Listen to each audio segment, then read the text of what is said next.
name is Jennifer Bryan, and I am presenting this overview on behalf of the Division of Emergency Medicine Competence by Design Committee. I would like to spend the next 6 or 7 minutes providing an overview of competence by design from an emergency medicine perspective. With permission, I have used or adapted slides designed by the University of Toronto CBD group, as well as slides made available from the Royal College of Physicians and Surgeons of Canada. This talk provides an overview of CBME and CBD and describes key terms, ways of developing a positive feedback culture, and sources for additional information.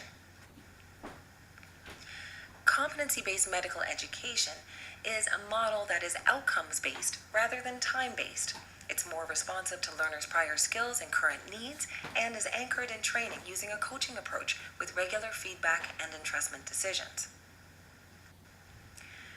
CBD, Competence by Design, is the Royal College's approach to CBME. Over the next decade, it will be rolled out for approximately 80 specialties in 7 cohorts. The anticipated start date for CBD in emergency medicine is July of 2018. So what are we trying to fix with CBD?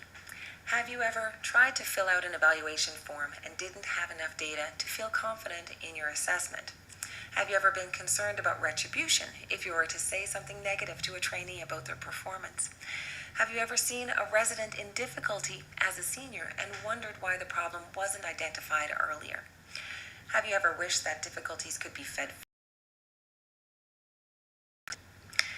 These are some of the current challenges that will be addressed through CBD.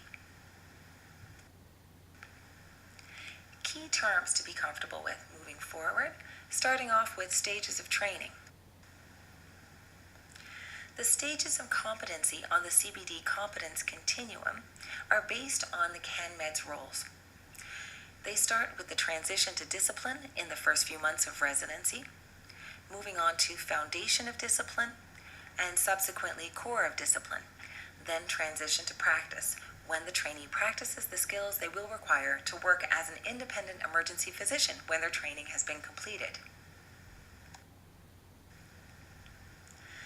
Milestones are a defined, observable marker of an individual's ability along a developmental continuum. Entrustable professional activities, or EPAs, are an essential task of a discipline that an individual can be trusted to perform independently in a given context. Typically, one EPA is made up of a number of teachable milestones. The milestones are taught and learned throughout each stage of training. Once the skills and attitudes required to meet the milestones have been taught and presumably learned by the trainees, educators can assess the achievement of the various milestones using an EPA. An EPA is really a unit of work actually done during a clinician's day. For example, assessing a critically ill patient, carrying out a procedure, collaborating with consultants. Each EPA gets assessed several times for each resident, and each EPA is made up of several elements. The EPAs increase in complexity through the stages. Educators will use milestones to design educational activities and teach specific abilities. Once the skills and attitudes required to meet the milestones have been taught, educators can assess achievement using an EPA. If the EPA is successfully performed, then all the skills which make up the various milestones within the EPA have been learned and competence has been demonstrated. If a trainee is struggling with an EPA, the teacher can break down the EPA into its component abilities to help determine where future guidance or teaching is needed. The combination of milestones and EPAs will allow educators to examine performance at both the micro and macro levels, providing a truly balanced view of a trainee's abilities.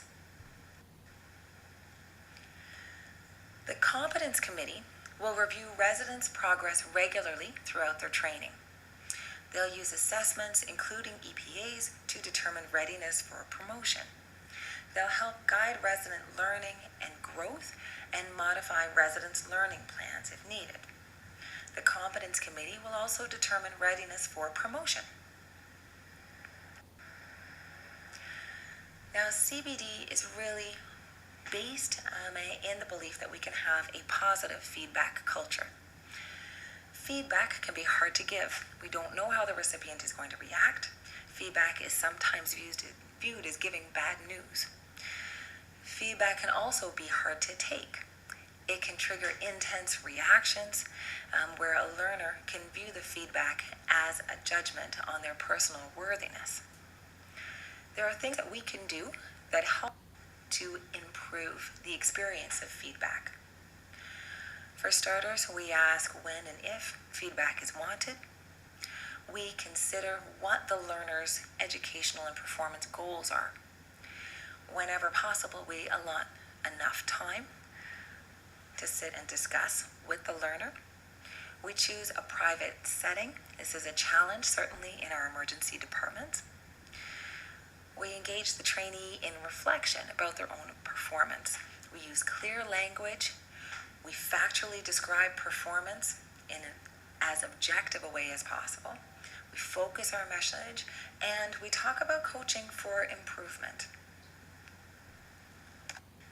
For more information on CBD, you can check out the Mythbusters series through the Division of Emergency Medicine website. If you have a question about CBD, chances are that others are wondering the same thing. So please consider submitting it to be included in a future Mythbusters edition. You can find information for that on the Division of Emergency Medicine website. Additional CBD information can be found through the Royal College, as well as through this list of University of Toronto resources. So through post-grad, through the Department of Medicine, and through our Division of Emergency Medicine website. Thank you for your time.